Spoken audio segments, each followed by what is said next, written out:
ہم جہاں جا رہے ہیں ہمیں مار پڑ رہی ہے، جہاں چاہ رہے ہیں لوگ ہمیں مار رہے ہیں، لیکن اس کے باوجود بھی ہمارا رشتہ وہاں سے، اس پاور ہاؤس سے، یہ ساری دنیا مل کر بھی اس پاور ہاؤس سے ہمارا رشتہ منقطع نہیں کر سکی، منقطع کیا کمزور بھی نہیں کر سکی۔ اصل میں مغرب کو تکلیف ہی یہی ہے، مغرب کو تکلیف وہ ہمارے اس پاور ہاؤس کو نقصان پہنچانا چاہتا ہے۔ جی ہاں جی، وہ اس بات سے بڑے حیران ہیں، پریشان ہیں کہ وہ نام دیکھتے ہیں، کیا نام ہے؟ محمد سلیم، جی شکیل احمد، جی یعنی کہ ہمارے نام کا سابقہ یا لاحقہ محمد ہوتا ہے، احمد ہوتا ہے۔ جی ہاں، انہیں بڑی پریشانی ہے کہ یہ کیسے لوگ ہیں کہ ان کا سب کا ایک ہی نام ہوتا ہے، ایک ہی نام ہوتا ہے سب کا۔ جی ہاں جی، انہیں یہ نہیں پتا کہ وہی نام ہماری شناخت ہے، وہی نام ہماری زندگی ہے، وہی نام ہماری روح ہے، صحیح، وہی نام ہمارا ایمان ہے۔ ایمان ہے، بالکل ہمارے تو ایمان ہے، بالکل وہی نام۔ وہ غالباً الطاف حسن قریشی جو ہیں، جی جی، حالانکہ شاعر نہیں ہے لیکن انہوں نے ایک نعت کہی ہے۔ اچھا، ہاں، اچھا اتنی خوبصورت نعت کہی ہے واہ، کہ میں تو پڑھ کے حیران رہ گیا۔ انہوں نے کہا کہ وہی ایک در ہے، وہی ایک در ہے سجدہ گاہ دل، واہ، وہی ایک در ہے سجدہ گاہ دل، تو سوچتا کیا ہے؟ تو سوچتا کیا ہے؟ وہی ایک در ہے سجدہ گاہ دل، تو سوچتا کیا ہے؟ وہیں جا کر کھلے گا زندگی کا مدعا کیا ہے۔ واہ واہ واہ واہ واہ واہ واہ واہ سلیم بھائی۔ اور انہی سے عظمت انسان کی صورت سامنے آئی، انہی سے ہم نے پہچانا مقام کبریا کیا ہے۔ کبریا کیا ہے؟ انہی سے عظمت انسان کی صورت سامنے آئی، انہی سے ہم نے پہچانا مقام کبریا کیا ہے۔ اور ایک شعر اتنا عجیب شعر ہے کہ میں کب تک فلسفے کے جنگلوں میں ٹھوکریں کھاتا، میں کب تک فلسفے کے جنگلوں میں ٹھوکریں کھاتا، فلسفے کے ٹھوکروں میں جنگلوں میں ٹھوکریں کھاتا، میں کب تک فلسفے کے جنگلوں میں ٹھوکریں کھاتا، مجھے یہ کون بتلاتا خودی کیا ہے، خدا کیا ہے۔ واہ واہ واہ واہ واہ واہ واہ، اس لیے کہ فلسفہ تو واقعی انسان کو الجھاتا ہے۔ میں کب تک فلسفے وہ تو کے ٹھوکریں جنگلوں کھلاتا میں ہے، جی ٹھوکریں کھاتا، مجھے یہ کون بتلاتا خودی کیا ہے، خدا کیا ہے۔ اور اس کا مقطع ہے کہ بہت بےتاب ہے ان کی غلامی کے لیے، لیکن خبر کچھ ہے تجھے الطاف، آئین وفا کیا ہے۔ آئین وفا کیا ہے۔ میں لیکن مقطع سے پہلے والے شعر پہ سلیم بھائی میں بات کروں گا کہ یہ تو صرف ایمان ہے، ایمان ہے کہ ایمانیات ہی وہ روح ہے کہ جو انسان کو صحیح راہ پہ لے کے جاتی ہے، صحیح بات، جو انسان کو منزل پہ لے کے جاتی ہے، جو اس کو اس کا محور بتاتی ہے کہ جناب یہ تمہاری منزل ہے، یہ تمہارا محور ہے، تمہیں یہاں پہنچنا ہے، یہاں سے تم آئے ہو۔ بے شک بے شک۔ فلسفہ تو انسان کو مختلف شکلوں میں مختلف شکوک میں مبتلا کرتا ہے، بالکل فلسفے کا تو مقصد ہی یہی ہے، اور تشکیک پیدا کی شکوک پیدا کیے جائیں ہر چیز کے بارے میں، جی ہاں۔ جبکہ ایمانیات انسان کو یہ بتاتی ہیں کہ تمہارا مقصد یہ ہے، تمہارے آنے کا مدعا یہ ہے، تم اس لیے لائے گئے ہو اور یہاں پہنچائے جاؤ گے تم، وہ منزل کا تعین بھی کر دیتی ہے۔ بات یہ ہے نا کہ اللہ رب العزت نے جب اس کائنات کو تخلیق کیا، اس میں انسان کو پیدا کیا، تو اس کو بے راہ نہیں چھوڑ دیا، بے راہ نہیں چھوڑ دیا۔ اللہ تعالیٰ نے اپنے ذمہ یہ کام لیا کہ مجھے اس کی رہنمائی کرنی ہے، اور جب بھی یہ راہ سے بھٹکنے لگتا ہے اللہ تعالیٰ رہنما پیدا کر دیتے ہیں۔ بے شک، تو آپ دیکھیں کہ 1,24,000 پیغمبر اللہ رب العزت نے مبعوث کیے ہیں دنیا کے اندر، بالکل، اور وہ ظاہر ہے کہ لوگوں کی رہنمائی کے لیے آئے ہیں۔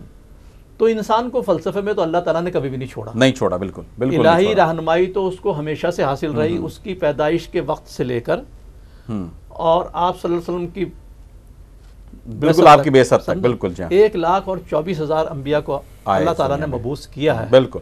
تو انسان کو فلسفے کے لیے تو کبھی بھی نہیں چھوڑا اللہ تعالیٰ نے، اس کی رہنمائی تو کی ہے۔ یہ اصل میں انسان کے اپنے نفس کی شرارت ہے، انسان کے اپنے نفس کی شرارت ہے کہ وہ اپنی راہ سے بھٹکنا شروع کر دیتا ہے، یا وہ جو ازلی دشمن ہے جس نے پہلے دن اللہ تعالیٰ سے یہ مہلت مانگی تھی کہ ٹھیک ہے مجھے آپ نے ذلیل تو کر دیا لیکن مجھے اتنی مہلت دیجیے جناب کہ میں دائیں سے آؤں گا بائیں سے آؤں گا، جی ہاں، کہ یہ جو آپ نے جی ہاں جی ہاں، تو میں ذرا اس کو بھٹکا کے دیکھ لوں۔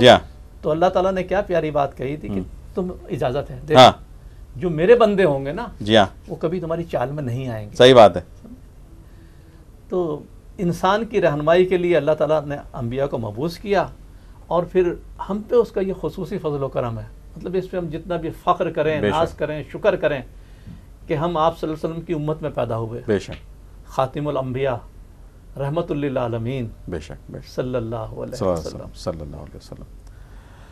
سلیم بھائی بہت عمدہ باتیں ہو رہی ہیں، اور اس حوالے سے ایک بات اور یاد آئی کہ ہم اکثر یہ بات سنتے ہیں کہ صحابی رسول کریم صلی اللہ علیہ وسلم کہ آپ کے دربار میں حضرت حسان بن ثابت رضی اللہ عنہ جو تھے آپ کی شان میں قصائد پڑھا کرتے تھے، آپ کی شان میں نعتیں پڑھا کرتے تھے، اور کچھ مفہوم اس طرح سے ہے اور کما قال رسول اللہ صلی اللہ علیہ وسلم کہ جس طرح سے دیگر صحابہ کرام تلواروں سے جہاد کرتے ہیں ایسے حسان اپنے شیروں سے جہاد کرتے ہیں۔ سبحان اللہ سبحان اللہ سبحان اللہ۔ لیکن اور بھی مختلف صحابہ کرام کا ذکر ملتا ہے جی جی، اور بھی صحابہ کرام کا ذکر ملتا ہے کہ جو اس زمانے میں بھی نعتیں کہتے تھے، اس کے بعد بھی نعتیں کہتے رہے، اور اس کے عربی میں تو خیر یہ سلسلہ چلتا ہی رہا، لیکن جب ایران فتح ہوا اور فارسی مسلمانوں کی زبان بنی تو فارسی میں قصائد کہنے کا اور نعت کہنے کا اور اس طرح سے یہ رواج پڑا۔ پھر ترکی جب مسلمانوں کا منبع بنا، جی جی، اس لیے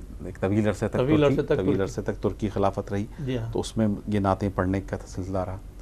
اور اردو جو ایک بالکل نوخیز اور نو آمیز اور بالکل چھوٹی سی زبان ہے ابھی، کہ جس کی نہ تو عمر بہت زیادہ ہے نہ اس کا ذخیرہ الفاظ بہت زیادہ ہے، اس میں جناب نعت کا ایک بالکل الگ فن ایجاد ہو گیا۔ بالکل بالکل الگ لوگ، مطلب مختلف شعراء جو تھے، کچھ ایسے شعراء بھی گزرے جو ساری زندگی صرف نعتیں کہتے رہے، صحیح بات ہے، اور اس نعت کے کہنے کی وجہ سے ان کو عالم رویا میں بار بار اللہ کے نبی صلی اللہ علیہ وسلم کی زیارت ہوئی۔ سبحان اللہ۔ یہ بھی بہت سارے شعراء کا ذکر ملتا ہے جی کہ آپ نے چونکہ مستقل نعتیں کہیں تو اللہ کے نبی صلی اللہ علیہ وسلم نے آپ کو اپنا دیدار کرایا۔ مولانا ظفر علی خان صاحب کی جیسے مثال ہے، کیا مولانا ظفر علی خان صاحب، جو مولانا ظفر علی خان صاحب کے کچھ نعت کے اشعار اگر آپ کو یاد ہیں، وہ تو بڑی مشہور، کل بھی ذکر ہوتا نا کہ وہ شمع اجالا جس نے کیا 40 برس تک غاروں میں۔ اور بھی دیکھیں، اب اگر ہم تھوڑا سا پیچھے چلے جائیں تو ایک بہت بڑے نعت گو شاعر احمد رضا خان صاحب ہیں۔ احمد رضا خان صاحب، جی جی جی جی جی، کیا بات ہے جناب احمد رضا خان صاحب، ان کی نعتوں کا معیار بھی بہت بلند ہے، خصوصاً ان کا وہ سلام۔ کیونکہ میں آپ کی ایک بات صرف تھوڑا سا یہ، کیونکہ صحیح بات یہ ہے کہ ہم نے بہت زیادہ انصاف نہیں کیا احمد رضا خان صاحب سے، لوگ ان فرقہ بندی میں پڑ گئے۔ ان کے جو یہ فن نعت گوئی ہے نا، اس پہ بات کی جا سکتی ہے اور ان کا معیار بہت بلند ہے اس میں۔ اچھا، ہاں ہاں، سمجھے جی، وہ جو ان کا سلام ہے نا، سلام اس پر کہ جس نے بے کسوں کی دستگیری کی، سلام اس پر کہ جس نے بادشاہی میں فقیری کی، کتنا خوبصورت سلام ہے۔ اور آپ دیکھیں کہ اس میں کہیں بھی کوئی غلطی نہیں ہے، جیسے کہ ان سے منسوب کی جاتی ہے باتیں۔ اور فن کے لحاظ سے دیکھیں کہ ان کا ایک شعر، اور ایک نعت کا بہت خوبصورت شعر ہے کہ اللہ تعالیٰ، نعت کے درمیان وہ اللہ تعالیٰ سے مخاطب ہو کے کہہ رہے ہیں کہ کریم اپنے کرم کا صدقہ، واہ واہ واہ واہ، کریم اپنے کرم کا صدقہ، کریم اپنے کرم کا صدقہ، لئی میں بے قدر کو نہ شرما۔ واہ واہ واہ واہ واہ واہ واہ واہ، اتنی خوبصورت بات ہے کہ کریم اپنے کرم کا صدقہ، لئی میں بے قدر کو نہ شرما، تو اور رضا سے حساب لینا۔ واہ واہ واہ، تو اور رضا سے حساب لینا، رضا بھی کوئی حساب میں۔ واہ واہ واہ واہ واہ واہ سلیم بھائی، واہ واہ، کیا بات ہے، رضا بھی کوئی حساب میں، بہت عمدہ۔ تو اور اب ابھی کچھ دن پہلے کے شعراء پہ آپ نظر ڈالیں، اقبال عظیم صاحب، جی جی جی جی جی ہاں جی ہاں جی ہاں جی، اور ان کی نعتیں بڑی خوبصورت ہیں۔ جی ہاں، وہ تو بڑا زبان زد عام شعر ہے نا کہ فن شعری ہے اقبال اپنی جگہ، نعت کہنے کو خون جگر چاہیے، تو نعت کہنے کو تو واقعی خون جگر چاہیے، صحیح بات ہے۔ وہ ان کا وہ ایک، اور اچھا اللہ پاک یہ صلاحیت دیتا بھی نہیں ہر ایک کو، نہیں نہیں نہیں، یہ خصوصی کرم، یہ خصوصی کرم ہے، ہاں، یہ سعادت بزور بازو نیست تانا بخشت خدائے بخشندہ۔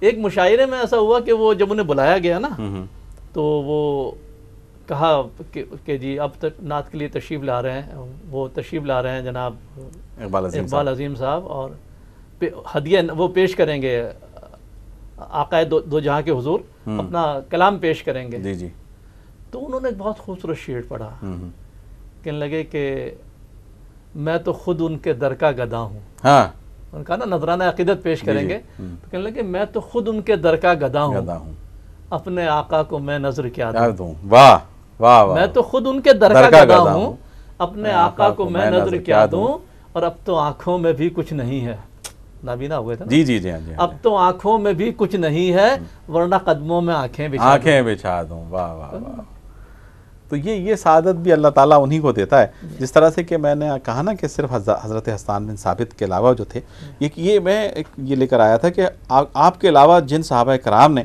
نعت پیش کی، ان میں حضرت عبداللہ بن رواحہ، حضرت اسید بن ابی یاس الکناتی، حضرت مالک بن عوف قصری، حضرت عمر بن سمی، حضرت عباس بن عبد المطلب، حضرت عباس بن مروان سلفی، حضرت ابو سفیان بن حارث، حضرت عاشی مازنی، حضرت عبداللہ بن زبری، حضرت کعب بن مالک کا، حضرت کعب بن زبیر مکی، اس کے علاوہ حضرت عمر بن مالک خزائی رضی اللہ عنہم اجمعین نے، اس طرح کے بے شمار اور صحابہ کرام ہیں کہ جنہوں نے نعتیں کہی ہیں۔ بات یہ ہے کہ عربی زبان میں تو آپ نثر میں بھی بات کریں تو بڑی مرصع ہوتی ہے، بڑی مرصع ہوتی ہے، جی سمجھے نا، اور وہ آپ زمانے کا اس دور کا کہ نبی پاک صلی اللہ علیہ وسلم سامنے ہیں، اور وہ لوگ جنہیں اپنی زبان اور بلاغت پہ بڑا دعویٰ تھا، صحیح بات ہے، سمجھے نا، صحیح بات ہے، انہوں نے تو کیا کیا باتیں کہی ہوں گی اس وقت۔ اچھا یہ بڑی ہماری بدقسمتی ہے کہ ہم سوائے قرآنی عربی کے اور کوئی عربی ہم جانتے ہی نہیں۔ اصل میں یہ بھی ہمارے خلاف، اب وہ اگر ہوتے نا اپنے مظفر اجاز تو سازش لے اگر آتے اس میں، حکومت کے، اور واقعی سازش ہوئی واقعی سازش ہوئی ہے،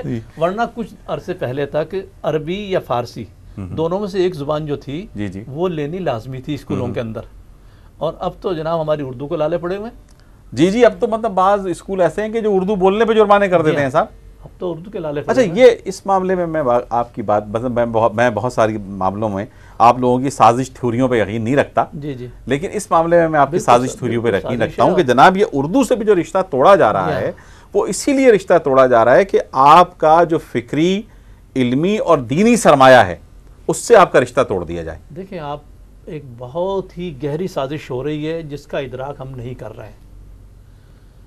آپ یہ دیکھیں کہ اب ہماری اردو، کیونکہ اردو بولنا، اردو سمجھنا ہماری مجبوری ہے، تو اس زبان کو اردو تو کہہ رہے ہیں، لیکن اس کا رسم الخط آہستہ آہستہ آہستہ آہستہ تبدیل ہو رہا ہے، جی رومن جو ہوتا جا رہا ہے، رومن ہوتا جا رہا ہے۔ آپ دیکھیں آپ کے پاس ایس ایم ایس آتے ہیں، ان کا مفہوم اردو ہوتا ہے لیکن رومن میں لکھا ہوا ہوتا ہے۔ اصل میں وہ یہ ہمارا اردو رسم الخط جو ہے نا، یہ اردو کا بھی یہی ہے جناب، فارسی کا بھی یہی ہے، اور عربی کا بھی یہی ہے۔ وہ لوگ یہ چاہتے ہیں کہ ہم اس رسم الخط کو بھی بھول جائیں۔ ٹھیک ہے، اگر ہم وہ سال 2 سال میں اس رسم الخط کو بھلا دیں تو گویا ہمارا تمام رشتہ اپنے پچھلے اسلاف سے ختم ہو جائے گا، اسلاف سے ختم ہو گیا، اس فکری اور علمی سرمایہ سے ختم ہو گیا، وہ تو ظاہر ہے سب کچھ ختم ہو گیا نا آپ کا۔